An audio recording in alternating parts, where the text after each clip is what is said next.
Hey friends, welcome and myself Atish Jain. Friends ఈరోజు సెషన్లో మనం ఒక ఫంక్షన్ని బిల్డ్ చేయాలంటే ఒక ఫంక్షన్ని తయారు చేయాలంటే అసలు ఏమేమి రిక్వైర్మెంట్స్ కావాలి వాటి గురించి డీటెయిల్గా తెలుసుకుంటాం. So building blocks of a function, is it clear? So building blocks of functions గురించి తెలుసుకుని దాని తర్వాత ఒక ఎగ్జాంపుల్ని కూడా నేను మీకు ఎక్స్ప్లెయిన్ చేస్తాను. Friends, user-defined functions consist of three main building blocks. First one is function declaration, second one is definition, and third one is execution. అంటే మీరు ఏదైనా ఒక యూజర్ డిఫైన్ ఫంక్షన్ని తయారు చేయాలనుకుంటే ఈ 3 పాయింట్స్ అయితే ఖచ్చితంగా గుర్తుపెట్టుకోవాలి. ఇక్కడ వచ్చిన ఇమేజ్ కూడా ఇచ్చాను చూడండి. మెయిన్కి పైన ఫంక్షన్స్ని డిక్లేర్ చేయడం జరిగింది. దాన్ని మనం ఫంక్షన్ ప్రోటోటైప్ అని కూడా అంటాం. మెయిన్ లోపల ఫంక్షన్స్ని కాల్ చేయడం జరిగింది. వాటిని మనం ఫంక్షన్ ఎగ్జిక్యూషన్ ఆర్ ఇన్వోకేషన్ అంటాము. అండ్ మెయిన్ బయట ఏంటంటే ఫంక్షన్స్ని డిఫైన్ చేయడం జరిగింది. అంటే అసలు ఆ ఫంక్షన్ ఏం చేయబోతుంది, ఆ ఫంక్షన్ యొక్క బాడీని డిఫైన్ చేయడం అనేది ఫంక్షన్ డెఫినేషన్ అని అర్థం. ఓకే, సో లెట్స్ సీ అసలు ఫంక్షన్ డిక్లరేషన్ అంటే ఏంటి. A function must be declared globally. Function declaration tells the compiler about the name of the function. అంటే మనం యూజ్ చేయబోయే ఫంక్షన్కి ఏ నేమ్ ఇచ్చాము, అసలు ఫంక్షన్ నేమ్ అనేది ఏంటి అనేది కంపైలర్కి చెప్పడం జరుగుతుంది. అలాగే ఆ ఫంక్షన్ ఏంటంటే ఎన్ని పారామీటర్స్ని తీసుకుంటుంది అండ్ రిటర్న్ టైప్ని ఏమిస్తుంది. So return type and function parameters గురించి కూడా కంపైలర్కి చెప్పడం అనేది జరుగుతుంది. ఫంక్షన్ డిక్లరేషన్ మనం ఫంక్షన్ ప్రోటోటైప్ అని కూడా అంటాము. ఇది చాలా చాలా important terminology friends, function prototype. Okay, so ఇక్కడ సింటాక్స్ ఇచ్చింది చూడండి. Return type, function name and ఒకవేళ పారామీటర్స్ అనేది ఉంటే కనుక మీరు పారామీటర్స్ని మెన్షన్ చేయండి. ఓకే, ఎగ్జాంపుల్ చూడండి. మీరు సమ్ అనే ఫంక్షన్ రాయబోతున్నారు. సో సమ్ అనే ఫంక్షన్ అనేది 2 నంబర్స్ని ఇన్పుట్ కింద తీసుకుంటుంది. సో ఆ 2 నంబర్స్ యొక్క డేటా టైప్ ఏంటి?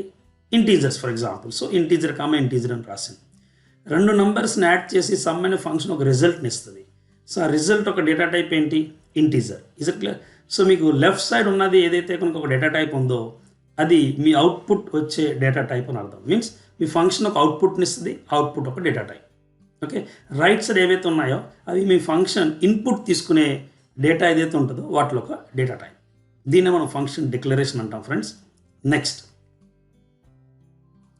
Function definition.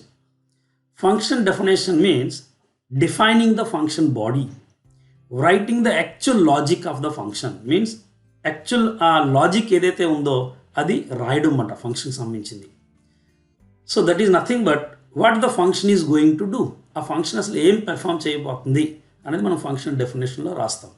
The parameters which are received by function definition are known as formal parameters. Is it clear?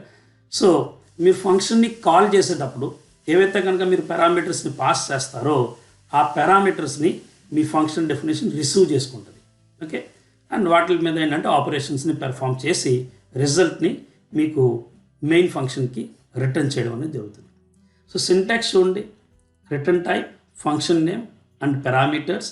Semicolon ఉండదు ఫ్రెండ్స్. ఇక్కడ చాలా చాలా ఇంపార్టెంట్ పాయింట్. స్టేట్మెంట్స్ ఏవైతే ఉంటాయో అవన్నీ రాయండి. ఎగ్జాంపుల్ చూడండి. ఇక్కడ సమ్ అనే ఫంక్షన్ ఇచ్చాను. 2 formal parameters x and y and z అని చెప్పేసి ఒక లోకల్ వేరియబుల్ డిక్లేర్ చేశాను. ఎక్స్ని వైని యాడ్ చేసి జెడ్కి స్టోర్ చేసి రిటర్న్ స్టేట్మెంట్ ద్వారా మన రిజల్ట్ని మెయిన్ ప్రోగ్రామ్కి రిటర్న్ చేయడం జరిగింది. ఓకే, డోంట్ వర్రీ, కంగారు పడకండి. ఇవన్నీ నేను ప్రాక్టికల్గా మీకు ఎక్స్ప్లెయిన్ చేస్తాను మళ్ళీ. ఓకే, ఫస్ట్ ఏంటంటే థియరిటికల్గా చెప్పేస్తాను కాన్సెప్ట్ని. Next function invocation or function call or we can say function execution. Function invocation means calling the function. Means ఎప్పుడైతే కనుక మీకు ఒక టాస్క్ని పెర్ఫామ్ చేయవలసిన అవసరం వచ్చిందో వెంటనే మీరు ఏంటంటే ఫంక్షన్ని కాల్ చేస్తారు. The parameters which are passed at the time of function invocation are known as actual parameters. అంటే మీరు ఫంక్షన్ని కాల్ చేసేటప్పుడు ఏవైతే కనుక పారామీటర్స్ని పాస్ చేస్తారో వాటిని మనం యాక్చువల్ పారామీటర్స్ అని చెప్పి అంటాం. సో చూడండి, ఇక్కడ సింటాక్స్ ఇచ్చాము. ఫంక్షన్ రిటర్న్ చేసే రిజల్ట్ని మీరు ఒక వేరియబుల్కి అసైన్ చేస్తున్నారు అండ్ ఆ ఫంక్షన్కి కావాల్సిన పారామీటర్స్ని పాస్ చేస్తారు. ఇక్కడ ఎగ్జాంపుల్ ఇచ్చింది చూడండి. సమ్ అనే ఫంక్షన్కి మీరు ఏ, బి అనే 2 పారామీటర్స్ని పాస్ చేస్తారు. ఆ సమ్ అనే ఫంక్షన్ ఇచ్చే రిజల్ట్ని మీరు ఏంటంటే రిజల్ట్ అనే వేరియబుల్కి అసైన్ చేశారు.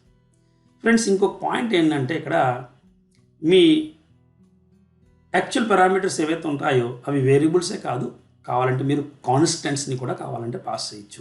అదే నేను మీకు ఇక్కడ ఎగ్జాంపుల్ కింద కూడా ఇచ్చాను. We can pass even constants as parameters to functions at the time of function call. Friends ఇదంతా ఏంటంటే థియరిటికల్ కాన్సెప్ట్. అండ్ ఈ ఫంక్షన్ డెఫినేషన్ ఏదైతే ఉందో అది main important part of your program, ఎందుకంటే యాక్చువల్ లాజిక్ అనేది అక్కడే ఉంటుంది. ఆ ఫంక్షన్ డెఫినేషన్కి మెయిన్ 4 పార్ట్స్ ఉంటాయి: return type, function name, parameters and function body. So 4 పార్ట్స్ని క్లియర్గా అబ్జర్వ్ చేయండి మీరు, చాలా చాలా ఇంపార్టెంట్.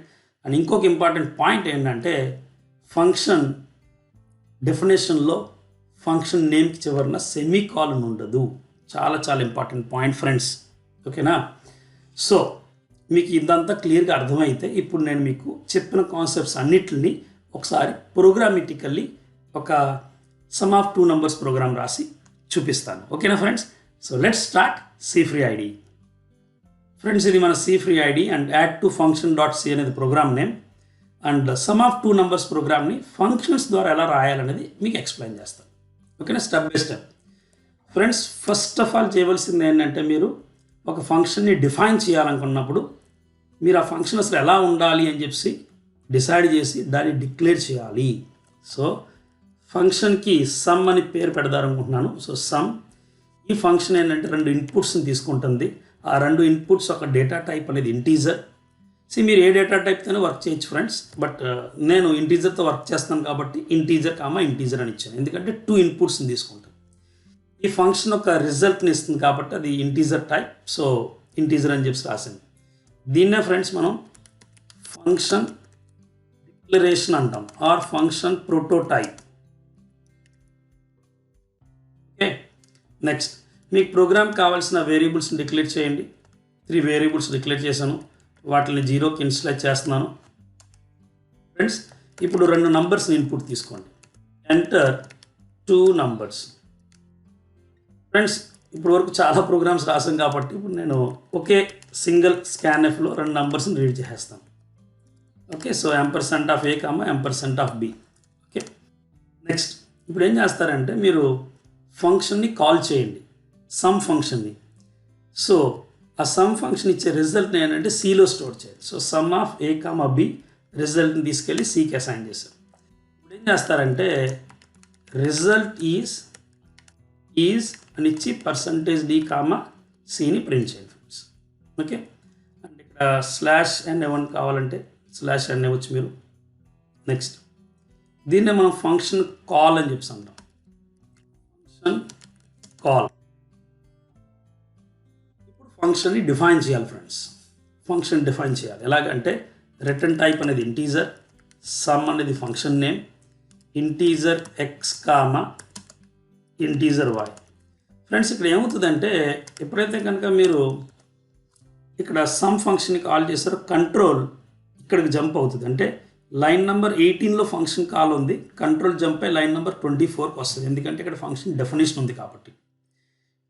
ఇలా వచ్చినప్పుడు ఏలో ఉన్న వాల్యూని ఎక్స్లోకి, బిలో ఉన్న వాల్యూని వైలోకి కాపీ చేయడం జరుగుతుంది. సో ఏ అండ్ బిని మనం ఏంటంటే యాక్చువల్ పారామీటర్స్ అంటాము, ఎక్స్ అండ్ వైని మనం ఏంటంటే ఫార్మల్ పారామీటర్స్ అంటాము. Means the values of actual parameters are copied into formal parameters అని అర్థం. ఓకే, ఇక్కడ జెడ్ అని చెప్పి ఒక లోకల్ వేరియబుల్. ఇది లోకల్ వేరియబుల్ ఎందుకు అంటామంటే ఈ ఫంక్షన్ లోపలే ఈ వేరియబుల్ అనేది మనకు వస్తుంది మనకి. దాని తర్వాత z equals to x plus y. Okay, and then you can say return. Friends ఇక్కడ ఇంకొక పాయింట్ చెప్తాను, మీరు కావాలంటే మీ యాక్చువల్ పారామీటర్ నేమ్స్ని, ఫార్మల్ పారామీటర్స్ నేమ్స్ని సేమ్గా కూడా తీసుకోవచ్చు, ప్రాబ్లం లేదు. ఓకే, ఒకసారి ప్రోగ్రామ్ని రన్ చేయండి. F5 సమ్ ఏదో ప్రాబ్లం ఉన్నట్టుంది, RETURN. Okay, spelling mistake, fine, no problem, correct చేసాం. F5. సో ఫస్ట్ నెంబర్ వచ్చి 23 అండ్ సెకండ్ నెంబర్ వచ్చి 78 and this is how we got the result 101. Good friends, మీరు ఎప్పుడైతే కనుక ఈ ఫంక్షన్ కాల్ చేస్తారో కంట్రోల్ ఇక్కడ జంప్ అయ్యి దీంట్లో ఉన్న అన్ని స్టేట్మెంట్స్ ఎగ్జిక్యూట్ చేసి కంట్రోల్ మళ్ళీ రిటర్న్ అయింది బ్యాక్. ఒకవేళ మీరు 2 కాన్స్టెంట్స్ని యాడ్ చేయాలనుకుంటున్నారు, సో మీరు ఏం చేస్తారంటే /n printf /n sum of 2 numbers 100 and 200 is అంటే నేను డైరెక్ట్గా కాన్స్టెంట్ని పాస్ చేస్తున్నాను ఫ్రెండ్స్. సో ఈక్వల్స్ టు అని చెప్పి మీరు రిజల్ట్ని ఇంక వేరే వేరియబుల్కి అసైన్ చేయక్కర్లేదు ఫ్రెండ్స్. కావాలంటే మీరు డైరెక్ట్గా రిజల్ట్ని అక్కడే ప్రింట్ చేసుకోవచ్చు. సమ్ అని చెప్పి మీరు 100ని 200ని పాస్ చేయండి. సో ఈ రిజల్ట్ ప్రింట్ చేసిన తర్వాత కర్సర్ ఈ స్టేట్మెంట్ ఎగ్జిక్యూట్ చేసి ఫంక్షన్ కాల్ చూడగానే మళ్ళీ కంట్రోల్ ఏంటంటే సమ్ అనే ఫంక్షన్ డెఫినేషన్కి జంప్ అయి అక్కడ ఉన్న స్టేట్మెంట్స్ని ఎగ్జిక్యూట్ చేసి మళ్ళీ రిటర్న్ అవుతుంది.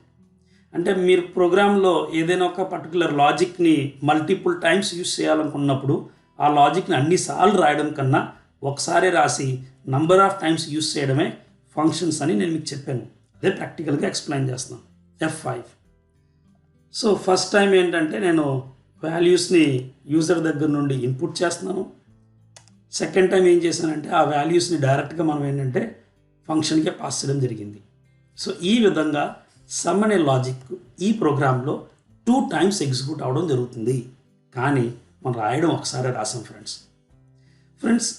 ఫంక్షన్స్ అనేది చాలా చాలా పవర్ఫుల్ టాపిక్ అండ్ ఒక్క ప్రోగ్రామ్ తోటి మనకు అర్థం అవ్వదు. మీరు నంబర్ ఆఫ్ ఎగ్జాంపుల్స్ ప్రాక్టీస్ చేయాలి. Is it clear? సో ఈ వీడియో సిరీస్ని స్కిప్ చేయకుండా ప్రతి ఒక్క వీడియోని చూడండి.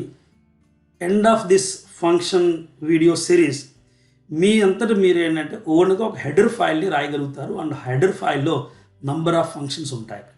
సో ఆ రేంజ్లో మిమ్మల్ని ట్రైన్ చేస్తాను. బట్ మీరు చేయవలసిందల్లా ఏంటంటే నేను చెప్పే వీడియో సిరీస్ని కంప్లీట్లీ ఫాలో అవ్వడం అండ్ చెప్పిన ప్రోగ్రామ్స్ని పర్ఫెక్ట్గా రాసుకుంటూ వెళ్ళడం. That's it friends. So friends, ఈ వీడియో కనుక మీకు నచ్చినట్లయితే డెఫినెట్గా లైక్ చేసి షేర్ చేయండి అండ్ ఛానల్ని ఇంకా సబ్స్క్రైబ్ చేయకపోతే వెంటనే ఛానల్ని సబ్స్క్రైబ్ చేయండి. ఓకేనా? So thank you so much. Bye and see you in next video.